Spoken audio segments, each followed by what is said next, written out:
Hi everybody, I am Jeanette, the owner of Swak Embroidery, and today I'm going to talk to you a little bit about embroidery machines. One of the most common emails that I get is, what machine should I buy? So I'm just going to go over a couple things that I recommend that you look at when buying a machine. I would start with, if you've never embroidered before, I would find a couple dealers and go and test the machines.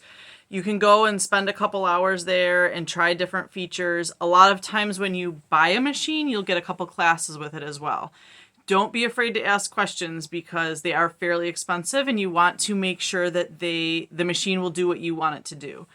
If you know that you want to do a specific thing, if you know you always want to do t-shirts or you know you always want to do towels, that'll help you decide what size hoop you need. Some of the very basic machines only come with a 4x4 hoop, and I think most people realize that they outgrow that very quickly. I, for a long time, only had a 5x7 hoop and was able to do quite a bit with that. But you will start getting limited with that if you're going to do larger projects, t-shirts and things like that.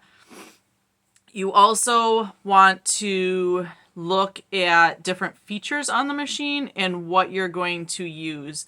One of my favorite things is the thread cutter. I don't think I would ever buy a machine that doesn't have a thread cutter. I don't like cutting the thread. So that's one of the features I need. I have digitizing software on my computer, so it's not important to me to have that in my machine. Some of the newer machines have digitizing software right on the screen where you can change the size, things like that. The only thing that I've ever needed on the machine is to be able to rotate the design. If like sometimes you want to flip the design upside down if you load a shirt from the front. I never resize anything on the machine. I never add fonts on the machine. I actually never use any of the designs that are already on the machine because I do everything on the computer in the digitizing software. So that is not something that's super important to me. So I think you just kind of need to make a list of what things you need and what's important to you. If it's important to you to be able to add fonts and names right in the machine instead of with separate software, then that would be something you would want to look at. Another thing that's a good option is a needle threader. Some machines have those, some machines don't. Also a bobbin winder. I'm just like looking at my machine trying to think of what things I use. I never use the bobbin winder on the machine. I very often use pre-wound bobbins, and if I don't, I have a separate bobbin winder. I feel like everything is stopped waiting for me to wind the bobbin, and that's just not very productive. So I have a separate bobbin winder and I never use the bobbin winder on the machine. I think that's pretty standard now that most of them come with them, but they didn't always. That was a feature that you would look for when you were buying a machine. Some machines can be a sewing embroidery combo.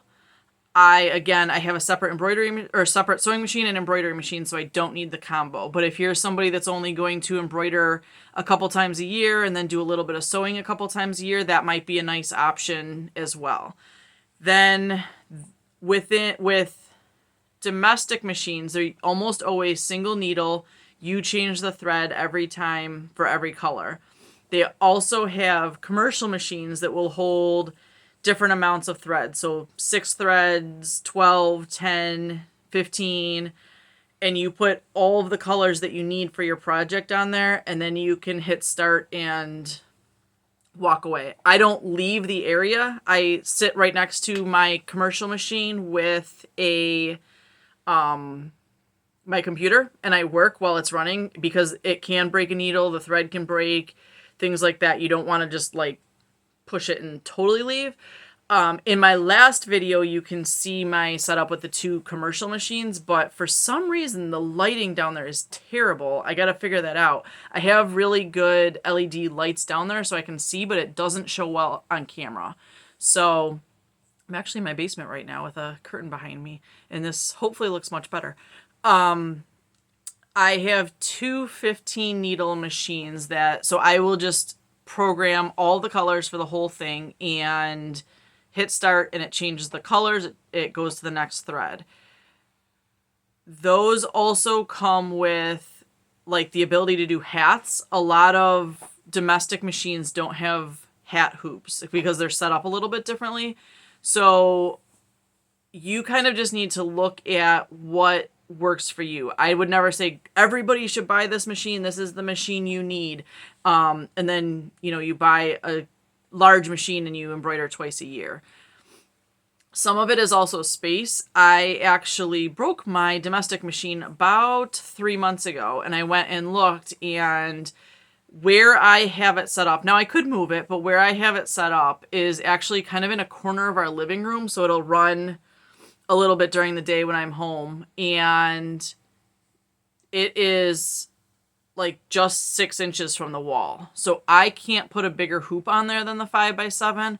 I was looking at some of the 6x10s, and while it would be really nice, I don't have the space for it right there. I would have to put it in a totally different spot. So when you start getting into the really big, some of the domestic machines, I think even have like 12x17 hoops I saw when I was there.